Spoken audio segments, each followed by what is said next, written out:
Area coordinator and community coordinator के लिए है। ठीक है, तो चलिए स्टार्ट करते हैं। पहला प्रश्न हमारा कह रहा है कि ग्रामीण विकास की अवधारणा के संबंध में निम्नलिखित में से कौन सा कथन सबसे उपयुक्त है? तो केवल कृषि का विकास है, या ग्रामीण क्षेत्र में गरीबी उन्मूलन या जीवन स्तर में सुधार है, या ग्रामीण क्षेत्रों में उद्योगों को बढ़ावा देना है, या शहरों से ग्रामीण क्षेत्रों में लोगों का पलायन रोकना है। तो आपको पता है कि ग्रामीण विकास की अवधारणा में सबसे उपयुक्त कथन कौन सा है? तो ग्रामीण डेवलपमेंट की बात करें, गांव के विकास की बात कर रहा है। तो यहाँ पे गांव का विकास, गांव में क्या होता है? सबसे ज्यादा बेरोजगारी है, आपकी गरीबी है। ठीक है, उनका जो जीवन स्तर है वो सबसे निम्न किस्म का है शहरों की तुलना में। तो ये क्या होगा? आपको ऑप्शन नंबर बी होगा, ग्रामीण क्षेत्रों में गरीबी उन्मूलन और जीवन स्तर में सुधार। ठीक है, इसके ये जो है सबसे उपयुक्त कथन आपका होगा। अगले प्रश्न में चलते हैं। अगला प्रश्न कह रहा है कि पंचायती राज संस्थाओं का मुख्य उद्देश्य क्या है? जो पंचायती राज संस्था है उसका मुख्य उद्देश्य क्या है? तो केवल केंद्र सरकार की योजनाओं को लागू कराना है, या ग्राम के स्तर पर लोकतंत्र को सशक्त बनाना और लोगों की भागीदारी सुनिश्चित करना है, या केवल राजस्व एकत्रित करना है, या ग्रामीण अर्थव्यवस्था को नियंत्रित करने का काम आपका करता है। तो आपको पता है जो पंचायती राज व्यवस्था है उसको 73वें संविधान संशोधन अधिनियम 1972 के माध्यम से 1992 के माध्यम से, ठीक है, 1972 के माध्यम 92 के माध्यम से, 1972 के माध्यम से और 73वां संविधान संशोधन के माध्यम से इसको क्या किया गया था कि संवैधानिक दर्जा दिया गया था। और इसका किस उद्देश्य के लिए लाया गया था? तो ये ग्रामीण स्तर पर लोकतंत्र को सशक्त बनाना और लोगों की भागीदारी सुनिश्चित करने के लिए आपका लेके आया गया था। ठीक है, तो ऑप्शन नंबर जो बी होगा आपका राइट जवाब होगा।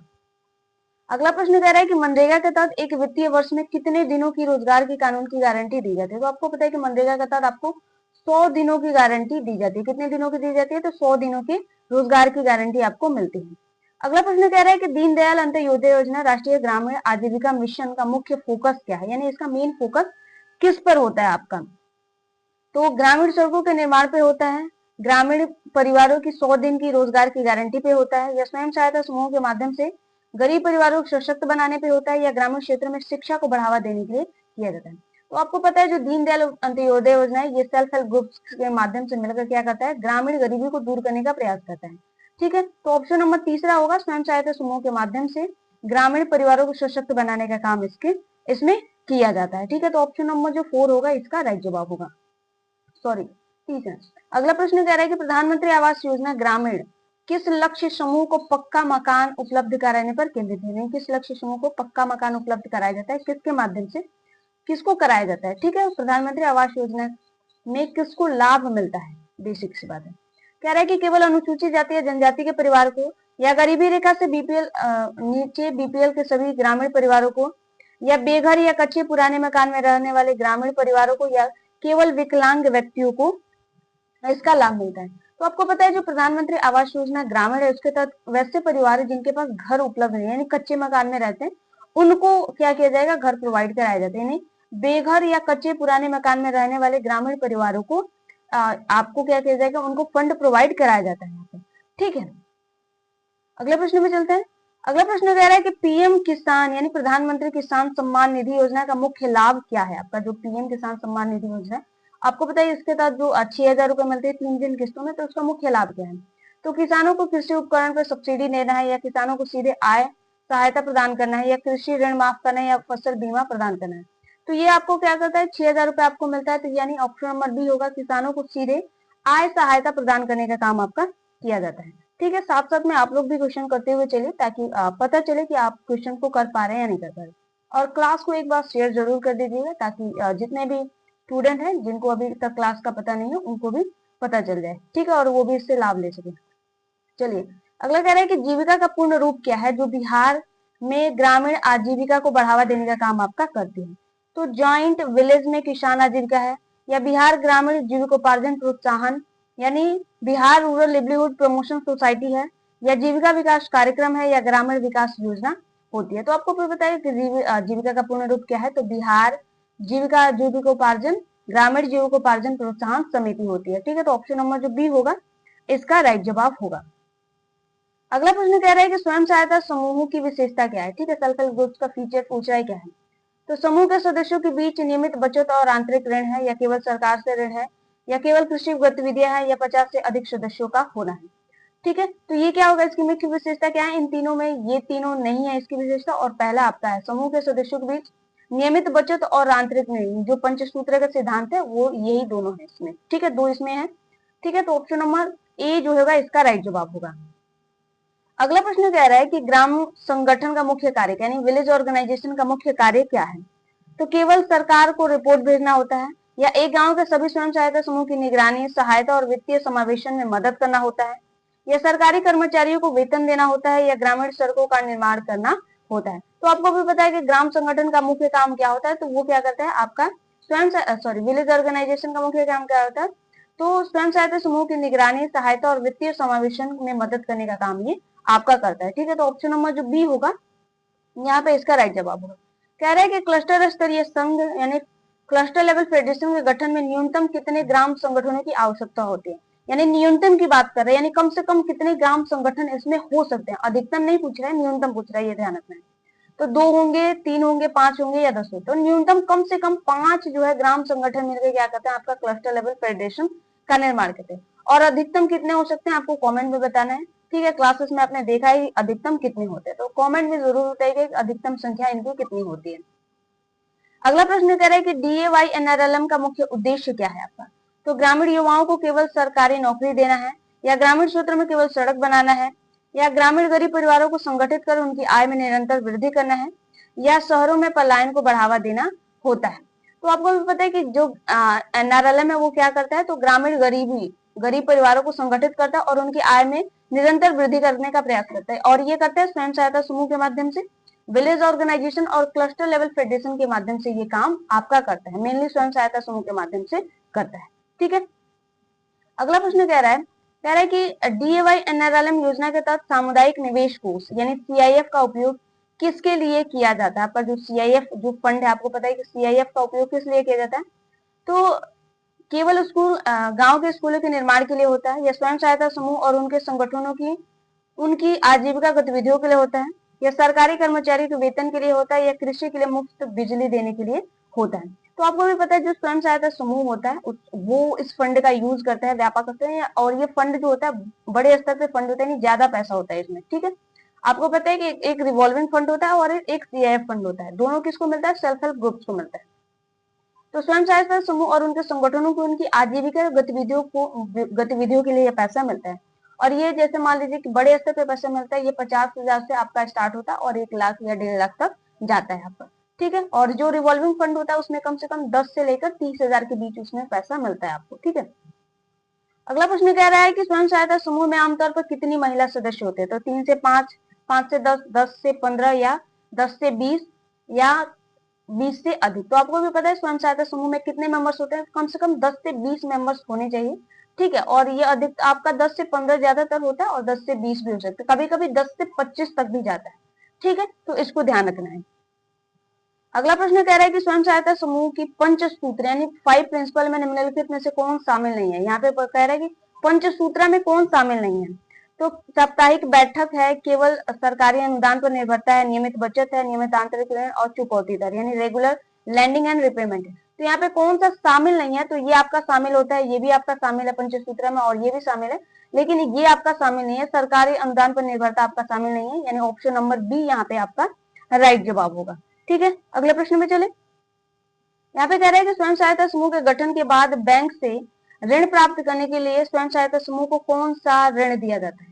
ठीक है, स्वयं सहायता समूह यानी अगर कोई स्वयं सहायता समूह जिसका गठन 3 से 6 महीने बने हुए हो गया है, तो उसकी अपनी जो आंतरिक जरूरतें होती है उसको पूरा करने के लिए कौन सा लोन मिलता है उनको, तो ये उनको परिक्रमी निधि मिलता है, यानी रिवॉल्विंग फंड मिलता है, जिसकी धनराशि जो है 10,000 से लेकर आपके 30,000 तक लास्टली जाती है। ठीक है, 10,000 से लेकर 30,000 तक जाती है, तो ये आपका रिवॉल्विंग फंड होगा ये। ठीक है, अगला प्रश्न पे चलते हैं। कह रहा है कि वित्तीय समावेशन यानी फाइनेंशियल इंक्लूजन का अर्थ क्या है। तो पहला है कि केवल अमीर लोगों को बैंक खाता देना है, या हर व्यक्ति को बीमा ऋण जैसी सस्ती वित्तीय सेवाओं तक पहुंच प्रदान करना है, या सभी बैंकों का राष्ट्रीयकरण करना है, या केवल डिजिटल लेन देन को बढ़ावा देना होता है। तो वित्तीय समावेशन का मतलब ही होता है कि फाइनेंस से जुड़ी उनको उनके फाइनेंस से जुड़ी उनको जागरूक करना होता है, या उनके बारे में बताना होता है। तो आपके फाइनेंस से क्या होता है, आपका बैंक आता है, बीमा आता है, ऋण और सस्ती जो वित्तीय सेवाएं होती है ये सब होती है। तो ऑप्शन नंबर जो बी होगा आपका राइट जवाब होगा। अगले प्रश्न पे चलते हैं। कह रहा है कि प्रधानमंत्री जनधन योजना का मुख्य उद्देश्य क्या है। जो प्रधानमंत्री आपका जनधन योजना है कब से स्टार्ट हुआ है कमेंट में बताइएगा। ठीक है, कब से स्टार्ट हुआ है प्रधानमंत्री जनधन योजना, इसको कमेंट में बताइएगा। और इसके चलते हैं। कह रहे हैं कि मोबाइल फोन का वितरण करना है, या सभी गरीब परिवारों को मुफ्त में एलपीजी कनेक्शन देना है, या देश के सभी नागरिकों के लिए बैंक खाता खोलना है, या किसानों को सीधे नकद हस्तांतरित करने का काम किया जाता है। तो आपको भी पता है जो प्रधानमंत्री जनधन योजना होती है वो आपका होता है सभी देश के नागरिकों के लिए बैंक खाते खोलने का काम किया जाता है आपका। ठीक है, तो ऑप्शन नंबर जो सी होगा इसका राइट जवाब होगा। अगला प्रश्न कह रहा है कि स्वयं सहायता समूह के संदर्भ में वीओ का पूर्ण रूप क्या है। तो वीओ का आपका पूर्ण रूप पता है, विलेज ऑर्गेनाइजेशन होता है। क्या होता है? विलेज ऑर्गेनाइजेशन, यानी ऑप्शन नंबर सी होगा। ये तो सोचने वाली बात ही नहीं है। अगला प्रश्न कह रहा है कि स्वयं सहायता समूह के लिए ग्रेडिंग प्रक्रिया क्यों महत्वपूर्ण है। तो केवल रिकॉर्ड रखने के लिए है, या समूह की वित्तीय अनुशासन और स्थिरता का आकलन करने और उसे बैंक ऋण के लिए पात्र बनाने के लिए है, या केवल स्वयं सहायता सदस्यों को पूरा करने के लिए है, या समूह को भंग करने के लिए होता है। तो आपका जो ग्रेडिंग दी जाती है आपका ए बी सी डी करके ऐसे ग्रेडिंग मिलती है, तो क्यों महत्वपूर्ण है इसका। तो यह समूह को वित्तीय अनुशासन और स्थिरता का आकलन करने के लिए और उसे बैंक के लिए ऋण के पात्र बनाने के लिए होता है। जिसको ए ग्रेड मिलता है उसको सबसे अच्छा माना जाता है, और बी ग्रेड मिलता है तो थोड़ा कम होता है। ठीक है, ये उनकी पंचसूत्री के नियम पे उनको ग्रेडिंग प्रदान की जाती है कि पंचसूत्र का कैसे पालन किया उस आधार पर ग्रेडिंग उनको मिलती है। और अंतिम प्रश्न हमारा कह रहा है कि स्वयं सहायता समूह द्वारा प्रदान किए गए ऋण की चुकौती यानी रीपेमेंट का सबसे महत्वपूर्ण कारण क्या है। तो इसे केवल ब्याज कम हो जाता है। दूसरा, इसे समूह को अलग चक्र में बड़ा ऋण प्राप्त करने में मदद मिलती है और बैंकों में विश्वसनीयता बढ़ती है। यह केवल कानूनी औपचारिकता है, या यह समुदाय समन्वय का काम हल करता है। ठीक है, तो ऋण की चुकौती क्या होती है। जब आप पैसा लिए तो ऋण चुकाते तो क्या होगा, इससे समूह के में अगला चरण बड़ा ऋण प्राप्त करने में मदद मिलती है और बैंक में विश्वसनीयता बढ़ती है। जैसे आपने लोन लिया तो उसका टाइम टू टाइम आप अगर पेमेंट कर देते हैं, उसका जो किस्त होगा चुका देते हैं, तो इससे क्या होगा, ट्रस्ट बढ़ता है। ठीक है, ट्रस्ट बढ़ेगा तो आप फिर से अगर लोन के लिए अप्लाई करते हैं तो आपको इजीली लोन मिल जाता है। तो ये बैंक के साथ भी होता है और सेल्फ हेल्प ग्रुप्स में भी ऐसा होता है। ठीक है, सबसे आम और सीधा प्रभाव क्या पड़ता है। जो कुपोषण होता है यानी मैलन्यूट्रिशन जो आपका होता है उसका सबसे सीधा और आम प्रभाव क्या पड़ता है। तो ये केवल किसानों की आय पर पड़ता है इसका प्रभाव, या बच्चों के शरीर और मानसिक विकास पे पड़ता है, ग्राम सड़कों के निर्माण पे पड़ता है, या वयस्क के रोजगार पे पड़ता है। तो आपको पता है कि कुपोषण का शिकार ज्यादातर बच्चे होते हैं। ठीक है, कुपोषण का शिकार कौन होता है, तो ज्यादातर बच्चे होता है, और ये उनके शारीरिक और मानसिक विकास पे इसका प्रभाव पड़ता है। वो बच्चे जो होता है आपने देखा होगा, एक बच्चे होते हैं जो बहुत दुबले पतले होते हैं। ठीक है, तो एक तो उनके शरीर पे प्रभाव पड़ता है, शारीरिक जो उनकी जो कैपेसिटी होती है अन्य बच्चों की तुलना में जो उनका हेल्थ फैसिलिटी होती है वो कम होती है। उसके साथ ही साथ जब शरीर जो होता है कमजोर होता है तो मानसिक विकास पे भी प्रभाव पड़ता है आपका। तो जो कुपोषण है उसका सबसे सीधा प्रभाव क्या पड़ेगा आपका, तो बच्चों के शरीर और मानसिक विकास पे इसका प्रभाव पड़ता है आपका। अगला प्रश्न कह रहा है कि प्रधानमंत्री मातृत्व वंदना योजना का मुख्य उद्देश्य क्या है। जो प्रधानमंत्री मातृत्व वंदना योजना है आपका, इसका मुख्य उद्देश्य क्या है। तो स्कूल जाने वाले बच्चों को वजीफा देना है, या गर्भवती महिलाओं और स्तनपान कराने वाली माताओं को वित्तीय सहायता प्रदान कराना है, या सभी नागरिकों को मुफ्त में स्वास्थ्य बीमा देना है, या वृद्ध व्यक्तियों को पेंशन प्रदान किया जाता है। तो आपको पता है कि जो मातृत्व वंदना योजना है आपका, प्रधानमंत्री मातृत्व वंदना योजना, ये वुमेन्स के लिए, और वैसे वुमेन्स जो गर्भवती महिलाएं हैं या जिनके छोटे से बच्चे हैं, ठीक है, उनके लिए ये होता है। यानी वैसी महिलाएं, गर्भवती महिलाओं और स्तनपान कराने वाली माताओं को वित्तीय सहायता इसमें प्रदान की जाती है। ठीक है, अगला प्रश्न कह रहा है कि हाथ धोने का सबसे महत्वपूर्ण समय कौन सा है।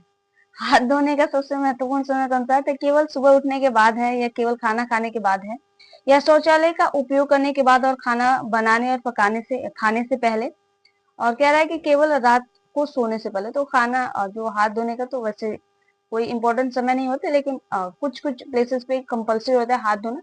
जैसे आप जब शौचालय जाते हैं या उसके बाद जब खाना बनाने जाते हैं या खाना खाने जाते हैं तब हाथ धोना आपका कंपल्सरी होता है, यानी नेसेसरी आपका होता है। अगला प्रश्न कह रहा है कि एनीमिया की कमी को दूर करने के लिए मुख्य रूप से किस पोषक तत्व की आवश्यकता होती है। एनीमिया का मतलब होता है कि खून की कमी, ब्लड की कमी होती है, और ये ज्यादातर वुमेन्स में आपको देखने को मिलता है। ठीक है, तो किस पोषक तत्व की आवश्यकता होती है, विटामिन ए की होती है, कैल्शियम की होती है, आयरन की होती है, आयोडीन की होती है। तो ये होती है आपकी आयरन की। ठीक है, आपको पता है कि जो आपका क्या बोलते हैं, आंगनवाड़ी केंद्र होता है, वहां से आपको वैसी वुमेन जिनके जिनके जो एनीमिया के शिकार हो जाते हैं, वहां से उनको आयरन की गोली प्रोवाइड कराई जाती है। ठीक है, तो ये आयरन की कमी से होता है आपका, और इसे दूर करने वाले जो पोषक तत्व है वो क्या है, आयरन। अगर आयरन की मात्रा जो है शरीर में अच्छी रहती है तो एनीमिया नहीं होता है आपका। अगला प्रश्न कह रहा है कि स्वच्छ भारत मिशन का मुख्य उद्देश्य क्या है। जो स्वच्छ भारत मिशन है आपका, उसका मुख्य उद्देश्य क्या है, तो सभी गांव में बिजली पहुंचाना है, या खुले में शौच मुक्त की स्थिति प्राप्त करना है, या हर गांव में स्कूल खोलना है, या ग्रामीण क्षेत्रों में औद्योगिक इकाइयों की स्थापना करना है। तो आपको पता है कि स्वच्छ भारत स्वच्छता से संबंधित है, यानी ऑप्शन नंबर बी होगा, खुले में शौच मुक्त की स्थिति आपका प्रदान करना, और आपको जो शौचालय बनाने के लिए 12,000 रुपए प्रोवाइड भी कराए जाते हैं। ठीक है, अगला प्रश्न कह रहा है कि आईसीडीएस यानी एकीकृत बाल विकास सेवाओं के तहत कौन सी सेवाएं प्रदान नहीं की जाती है। यहाँ पे ध्यान रखना है कि कौन सी सेवा प्रदान नहीं की जाती है आपकी। तो पोषक की आपकी जो सेवाएं नहीं प्रदान की जाती है, या टीकाकरण की, या ग्रामीणों को कृषि ऋण देने की, या स्वास्थ्य की जांच की। तो एकीकृत बाल विकास सेवाएं जो है, एक तो बालकों से रिलेटेड है, यानी उनके हेल्थ वगैरह से रिलेटेड होती है, तो इनमें पोषक पूरा किया जाता है, टीकाकरण भी होता है, और स्वास्थ्य की जांच होती है, लेकिन आपका ग्रामीण कृषि ऋण ये नहीं होता है। ठीक है, आपका एकीकृत बाल विकास से ये आपका सम्मिलित नहीं है, यानी ऑप्शन नंबर जो सी होगा आपका राइट जवाब होगा, क्योंकि ये आपका सम्मिलित नहीं है। और पूछ रहा है कि कौन सी प्रदान नहीं की जाती है, यानी कौन सी सर्विस आपको प्रोवाइड नहीं कराई जाती है इस योजना के तहत, इस सर्विस के तहत। ठीक है, अगला प्रश्न कह रहा है कि जल जनित रोग यानी वाटर बोर्न डिजीज का मुख्य उदाहरण कौन सा है, यानी ठीक है, जल से यानी पानी से होने वाला जो बीमार, पानी से होने वाली जो बीमारी है वो कौन सी है। तो मलेरिया है, डेंगू है, हैजा है, या उच्च उच्च हाई ब्लड प्रेशर है आपका। ठीक है, तो कौन सा जो चीज होती है आपका जो है पानी से फैलता है, यानी जल जनित रोग है, जिसका जो रोग होती है वो जल से होता है, तो ये आपका हैजा होता है। ठीक है, हैजा जो होता है पानी से फैलता है आपका, हैजा जो फैलता है कहाँ से फैलता है, तो पानी से। और मलेरिया आपका या डेंगू जो होता है ये आपको पता है मच्छर के काटने से होता है। और हाई ब्लड प्रेशर तो ये आपकी हेल्थ की कंडीशन पे डिपेंड करता है। अगला प्रश्न कह रहा है कि सामुदायिक समन्वय के रूप में आप स्वास्थ्य के बारे में जागरूकता फैलाने के लिए मुख्य रूप से किसका उपयोग करेंगे, यानी कम्युनिटी कोऑर्डिनेटर के बाद अगर आप बन जाते हैं, तो जो हेल्थ फैसिलिटी यानी स्वास्थ्य के बारे में लोगों को जागरूकता फैलाने के लिए मुख्य रूप से आप किसका प्रयोग इसमें से करेंगे। तो केवल अखबारों के माध्यम से करेंगे, या स्वयं सहायता की बैठकों और ग्राम स्वास्थ्य स्वच्छता और पोषण दिवस के अवसर पर करेंगे, या केवल सरकारी कार्यालयों के माध्यम से करेंगे, या औद्योगिक मेलों के माध्यम से आप करेंगे। तो जब आप कम्युनिटी कोऑर्डिनेटर होते हैं, तो कम्युनिटी कोऑर्डिनेटर आपका जो होता है वो आपका सेल्फ हेल्प ग्रुप्स के साथ मिलकर काम करता है। ठीक है, तो जब सेल्फ हेल्प ग्रुप्स के साथ मिलकर काम करता है तो वो क्या करेगा, आपका स्वयं सहायता समूह की बैठकें जब आयोजित की जाएंगी, या जो ग्राम स्वास्थ्य स्वच्छता और पोषण दिवस जब मनाए जाते हैं, तो वहां पे उसको मौका मिलता है कि लोगों को जागरूक करे। ठीक है, तो ये ऑप्शन नंबर जो बी होगा आपका राइट जवाब होगा। अगला कह रहा है कि गर्भवती महिलाओं के लिए पहले 3 महीने यानी फर्स्ट ट्रिमेस्टर में कौन सा पोषक पूरक यानी न्यूट्रिशन सप्लीमेंट अत्यंत महत्वपूर्ण होते हैं। यानी कोई गर्भवती महिला है और अभी वो जो प्रेगनेंसी का डे है वो 3 मंथ्स आपके क्रॉस कर रहा है, तो उस टाइम पे कौन सा पोषक तत्व जो है आपको प्रोवाइड करा जाता है, यानी उनको दिया जाता है, दिया जाना अत्यंत महत्वपूर्ण होता है।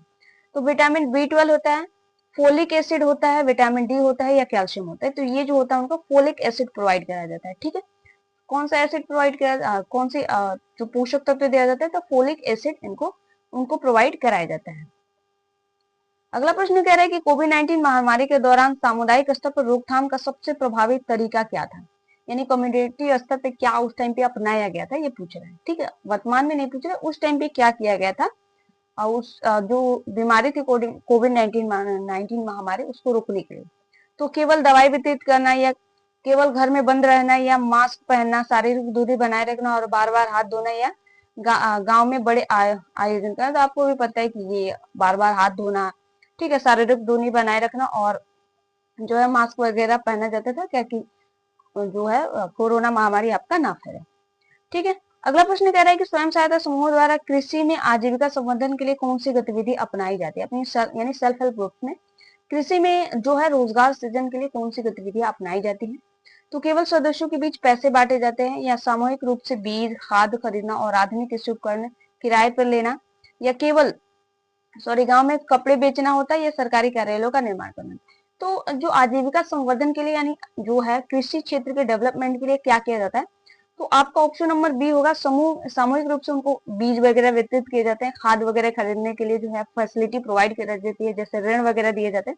इसके साथ ही साथ जो कृषि उपकरण है, जैसे आपका मशीन जो वगैरह हार्वेस्टर वगैरह ट्रैक्टर वगैरह होते हैं, वो उनको टाइम पे प्रोवाइड कराने के लिए यानी किराए पर लाने के लिए पैसा वगैरह दिया जाता है, ताकि वो किराए पर लाकर और अपनी खेती जो है उसको कर सके।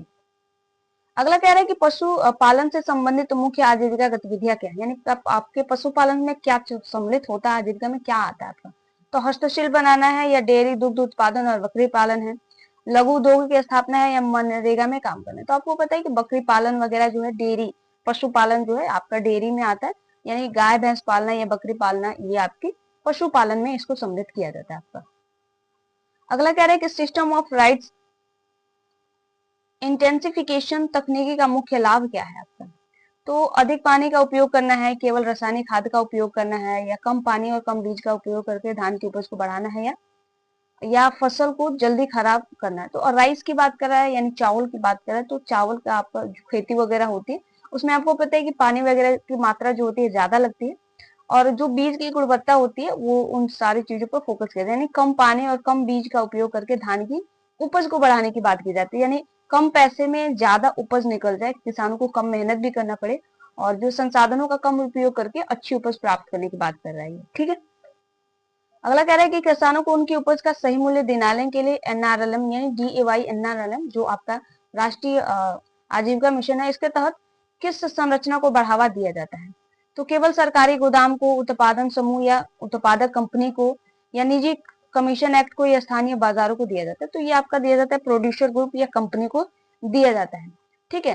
ताकि उनके क्या हो कि किसान अगर जैसे किसान खेती करता है तो वो क्या करते हैं, मार्केट में ले जाकर बेच देता है, और जो बीच में जो खरीदने वाले जो होते हैं वो क्या करते हैं, औने पौने दाम में ले लेते हैं, तो उसका जो फसल की जो उसकी एग्जैक्ट वैल्यू होती है वो उसको नहीं मिल पाती, ठीक है। और वो क्या करते हैं, उसके बेचने के बाद वो क्या करते हैं कि किसी कंपनी वगैरह से वो कॉन्ट्रैक्ट करते हैं और उसको बेचते हैं। तो ये एनआरएलएम क्या करता है कि किसान को डायरेक्ट उस कंपनी से जोड़ने का काम करता है, ताकि जो उनके फसल की है अच्छी वैल्यू उनको मिल सके, ठीक है।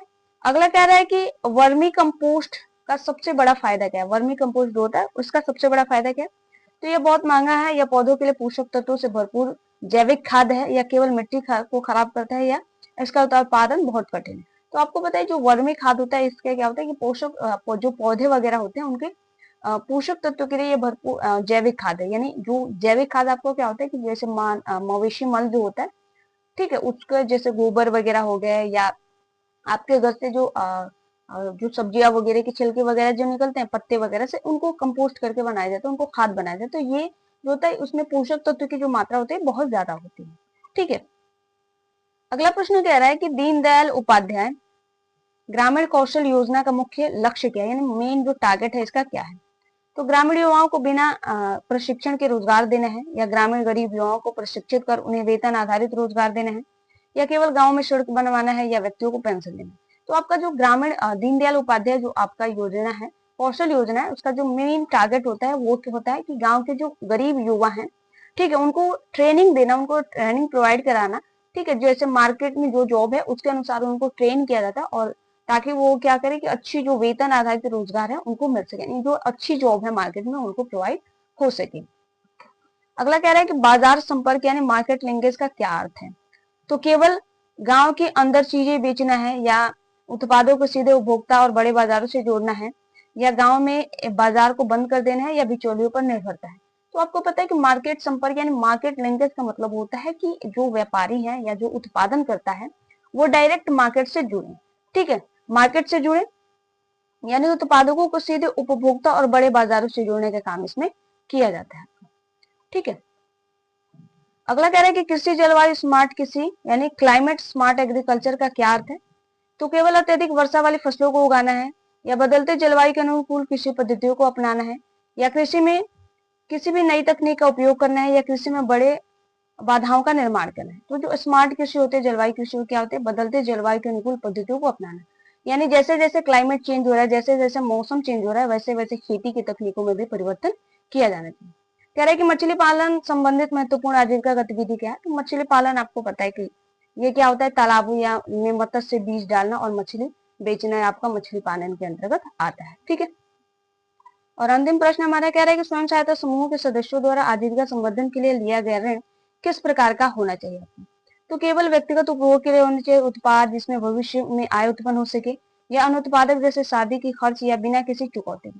तो अब जो स्वयं सहायता समूह से आप लेते हैं और आजीविका संवर्धन के लिए लेते हैं, तो वो क्या होगा, उत्पादक और भविष्य में आय उत्पन्न कर सके। यानी जो आपने स्वयं सहायता समूह से अगर पैसा लिया है, तो ऐसा नहीं है कि उसको आपने खर्च कर दिया अपने दैनिक जीवन पे, बल्कि उससे कोई बिजनेस स्टार्ट करना है या उसे ऐसे जगह इन्वेस्ट करना है जहां से इनकम जनरेट हो सके आपका। ठीक है, तो ऑप्शन नंबर जो बी होगा यहाँ पे आपका राइट जवाब होगा।